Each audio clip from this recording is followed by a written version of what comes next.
Hi, good morning, good afternoon, good evening, depends on where you're watching from.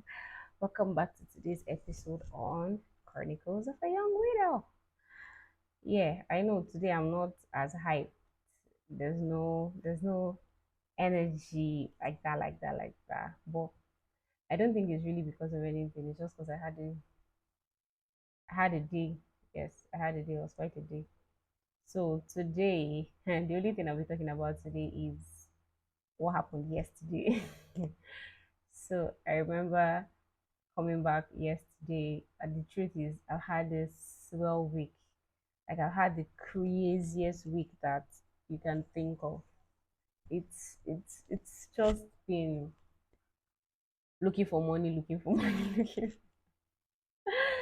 My week has been money orientated. It's just been there. Honestly, I remember sitting down on the toilet yesterday around like past 11, and I was just there talking to myself. I was talking to myself, I was beating myself, and I was advising myself at the same time, like all this wala, all this quest for money, according to Nigerian movies, quest for riches, according to all this wala for money. I'm just stressing, I'm spending more than I'm making. See, if I sneeze, it's bill. If I look left, it's bill. If I look, even if I decide to sleep all day and not wake up, it's bill. As an idiot, choke. It's choking. What will I do? What will I do? There's really nothing I can do. There's really not much I can do. I'm kind of excited about the fact that I'm so busy doing my thing, and by the time I'm home, I'm tired. I just want to sleep. It gives me less time to actually think about my reality. I only have enough time to think about money. What's the next step? What's the next thing I'm doing? Where's the next money coming from? How are we dealing with this thing? How are we going to sort this business out? So I remember while I was talking to myself and advising myself at the same time, something. It's funny, but also not funny. I mean, a single mom without a stable source of income. Do you understand what I mean? I mean, it's not like there's the particular salary that you're getting monthly. I am just I'm just wowed with how far it has come, like how far it's been and how good it's been, how God has been faithful, and how everyone has, you know, been helping out to ease the stress. And then sometimes I'm just thinking, I'm like, what is wala on top vanity? I'm worrying about tomorrow. Like tomorrow, there's actually no promise. What if I just fall down and die the next minute? What if I actually don't see tomorrow? And then I remember another voice came to me, like, truth, shut up, keep quiet. I honestly do not want my son to suffer.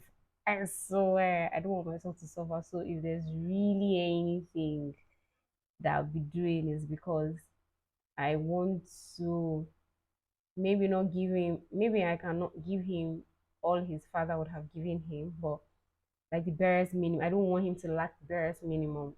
I don't know if you understand what I'm trying to say yet. So that's it. It's not necessarily about me. For me, it's being mentally and emotionally stable and financially stable as well. But for him, it's giving him a very stable home, a very stable upbringing, a very stable life. I don't want a situation where he's confused or angry at some point and angry at me. I mean, I'm thinking about too many things, I know. But truly, what if I drop dead the next minute and die? What will happen? What will happen? I'm worrying about tomorrow. What am I not thinking about just today? What am I not thinking about sorting out today? Yeah, I know it's not really something that everyone wants to hear, but it's my reality. It's one of the few things that I'm dealing with, you know. So when I thought about, oh, what if I drop dead and die? I also thought of the fact that I remember I used to say, me, if I die, where will they bury me? I mean, according to my people, when a woman dies, she's buried in her husband's place. But in my case, now my husband don't go rush die. I don't know send am. If I wait, I be the guy no wait, he rush. Now he is passed, and even him, he was buried at a cemetery. There's no space next to him.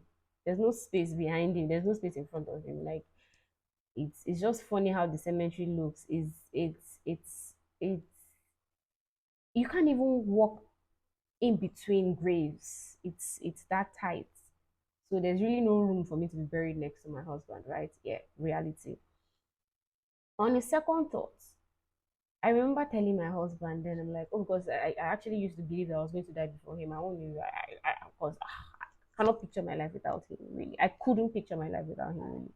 But now, see, that's why they said, man proposes and God disposes. Yeah. I remember I used to tell him, like, babe, me, when I die, cremate me. Oh. I don't see any idea why we're wasting land, why we're occupying space on land where, I mean, birth rate is higher than death rate. I mean, at least that was what I thought. But with the way God, see, if you've never lost a loved one, if you've never had reasons to visit the cemetery, go on your knees every day and thank your God.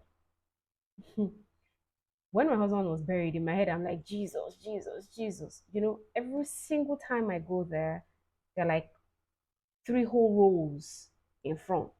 Like legit, if you've not been there the last 4 months, I'm not joking, you miss your way. Like you would not even know where his tombstone is.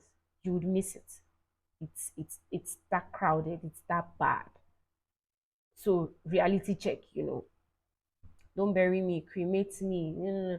Now who am I going to tell that one? Because I remember that he'll be looking at me like, is this one normal? Like this thing you're saying, I don't even make any does it make any sense? You're like, oh, if I can save somebody, give my organs, all those things. Because yeah, I really believed that he was going to outlive me. I wanted him to outlive me, no doubt. I didn't want to have to deal with the pain of losing my better half.